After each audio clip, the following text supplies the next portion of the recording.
আমরা চিরকৃতজ্ঞতা জানাবো, কারণ তার কারণে আজকে আমরা এই 17 বছর পরে কিন্তু আমরা আপনাদের কাছে আসতে পারবো। সেই জনাব তারেক রহমানের বলিষ্ঠ নেতৃত্বে আমরা 17 বছর পরে এই ফ্যাসিস্ট হাসিনা সরকারকে সরিয়ে আজকে আমরা আপনাদের সামনে এসে দাঁড়িয়েছি, কথা বলছি। তার বার্তা নিয়ে যে এই যে 30 দফা, এই 30 দফা সম্বন্ধে আপনাদের মোটামুটি সবার ধারণা আছে, আমি জানি। এই 30 দফাটা কিসের জন্য করা হয়েছে? দেশের মানুষের কল্যাণের জন্য করা হয়েছে, জনগণের জন্য করা হয়েছে। যেটা আপনারা দেখেছেন, এখানে আমার অনেক মুরব্বী আছেন যারা শহীদ রাষ্ট্রপতি জিয়া রহমানকে দেখেছেন, তার সাথে কথা বলেছেন। তারাও জানে যে এই দলটা হলো জনগণের দল, আমাদের মূল ভিত্তিটা হলো জনগণ। এবং এই দলের যে নেতাই বলেন জিয়া রহমান, আমাদের দেশনেত্রী বেগম খালেদা জিয়া, জনাব তারেক রহমান, পর্যায়ক্রমে সবাই আপনাদের কথা চিন্তা করছে, এই দেশটাকে একটা ভালো জায়গায় নিতে যাচ্ছে। আপনারা এখানে যারা আছেন 17 বছর ধরে আপনারা দেখেছেন যে এই দেশে সব নষ্ট হয়ে গিয়েছে না, সব শেষ হয়ে গেছে, কিচ্ছু নাই। আপনি পড়াশোনা করাবেন, সে প্রতিষ্ঠান সেটাও নাই, শিক্ষা প্রতিষ্ঠান নাই, আপনার দুর্নীতি পড়ে গেছে, আপনার ব্যাংকে টাকা নাই, আপনি দেখছেন জিনিসপত্রের দাম কিভাবে বেড়ে দিয়েছে, সেটাও দেখছেন সবাই। আমরা এখন নিজের সামর্থ্যটা কমে গেছে আমাদের, আমরা ইচ্ছা করে কিনতে পারছি না অনেক জিনিস। প্রতিটা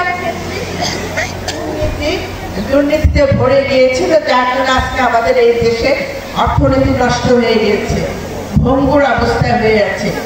এটাকে আমাদের কি করতে হবে? উদ্ধার করতে হবে, আমাদের তো বাঁচতে হবে। আমরা তো সব বাংলাদেশের মানুষ, আমাদের পরিচয় আমরা বাংলাদেশি।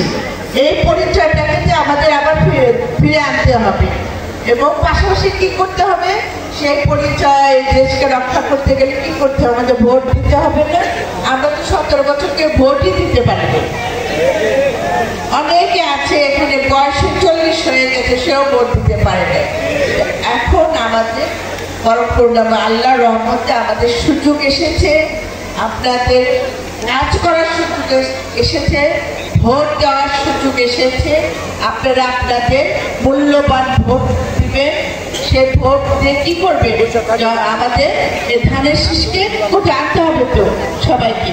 আপনারা যে সমস্যাগুলির কথা বলছেন, এই আপনাদের সেই সমস্যাগুলি সমাধান করার জন্য এই যে এখানে দেখছেন আপনারা না 31টা পর্যন্ত আপনারা দেখবেন, আপনাদের এই 24 থেকে জাতীয় দফাগুলো, তারপরে সব আপনাদের জন্য, বিশেষ করে গ্রাম অঞ্চলে যোগাযোগ ব্যবস্থা, মেয়েরা যারা মা বোনরা আছে তারা যাতে কাজ করতে হবে। তো এখন তো একজনের কাজে সংসার চলে না, দুজনের কাজ করলে সংসার ভালো মতন চলবে, ছেলে মেয়েদের আমরা পড়াতে পারবো। সেটাও কিন্তু যারা তারেক রহমান যে চিন্তা করছে যে আগামীতে যখন আমরা দল গঠন করবো, আমরা মহিলাদের কিভাবে কর্মসংস্থানে কাজের মধ্যে নেওয়া যায় সেটা করবো। তাহলে মা বাবা দুজনে মিলে আমার সন্তানকে আমি ভালো মতন পড়াতে পারবো। আমার সন্তান যখন মানুষ হবে তখনই তো আমার কি হবে?